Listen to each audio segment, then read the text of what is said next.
Hello, welcome to the Mark Atwood Show, Adventures in a Meat Suit. Here I am, Meat Suit. Just a quick video today about what I think I'm going to call it, Why I Trust Charlie Ward.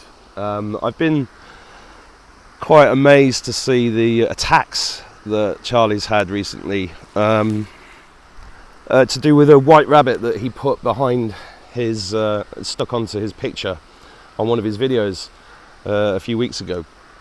Where do I start with this? Well, firstly, I know why that white rabbit was there, and it was there as a signal to one of his friends, and I really think Charlie just innocently put it on there without thinking that there'd be a load of paranoid people who'd pick up on it and think he was deep state.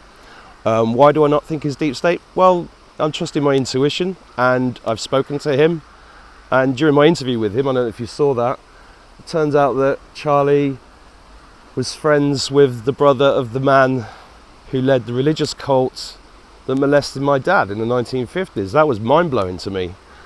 And then also I told Charlie a bit of inside information that I had, and he confirmed it was true. And you know, that was to do with the White Dragon family and to do with the bonds, because I had inside information about the bonds over the last 6 years. More than that, actually. But you know, I sat in and listened to hours and hours and hours of phone calls, meetings between people that were trying to cash those bonds in back in 2014, 2015, 2016, 2017.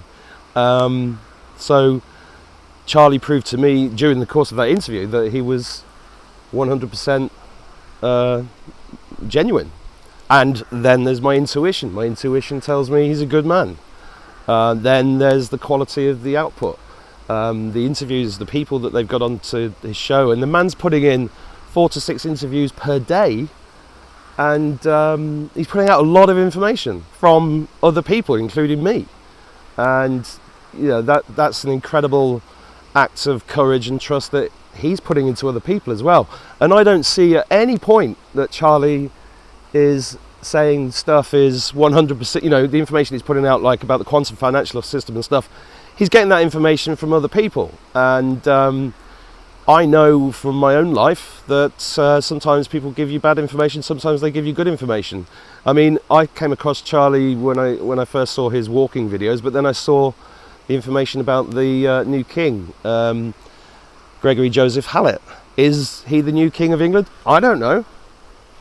It's an interesting story, and I think that Charlie has put that across as an interesting story, which is what it is. And I think he has openly said he's on the fence about it as well, because, you know, the information from Joseph Gregory Hallett is fascinating, and he's a deeply knowledgeable man. But, you know, if you go online, there's loads of people saying he's a con man. Well, you know, I'm open-minded about all of this stuff.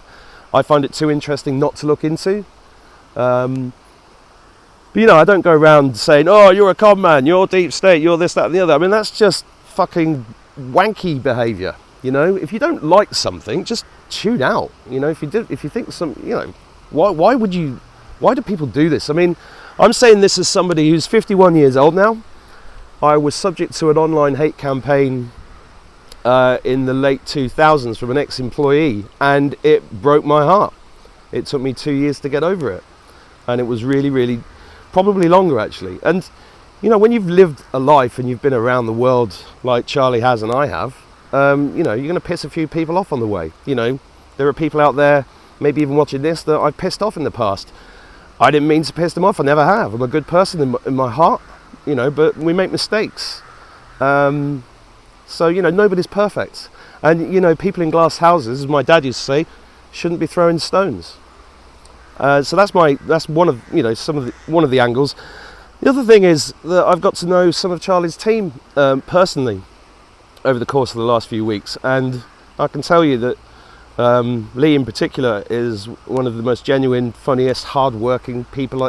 And none of them are doing this for money.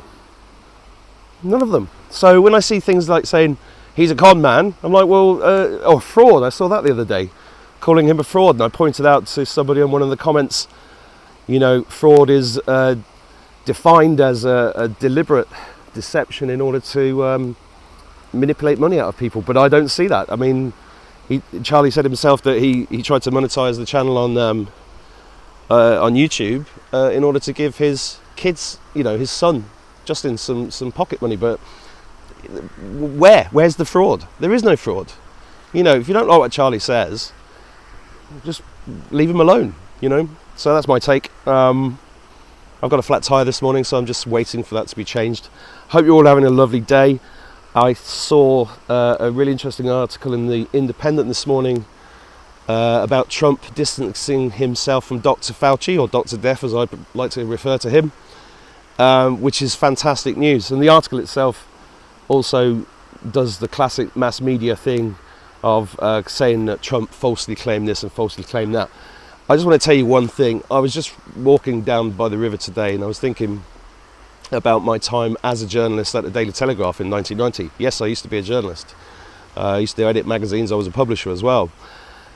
I know firsthand how powerfully controlled the media is. So, if you are reading any articles in the mainstream media, please remember that the mainstream media is the enemy of the people. And any opinions you have based on anything you read in there, are fake. That's why Trump calls it fake news. So look, when it comes to Charlie, I've just shared my opinion. I think it's time for us all to grow a pair of balls, stand up straight, and just take things with a pinch of salt. Personal attacks on people are below. It's just as low as it gets, and it's just. You're better than that. Those of you that are slagging him off, you're better than that. Just go and if you don't like what he says, just go somewhere else. So that's all I've got to say today. Have a lovely day. I'll see you later.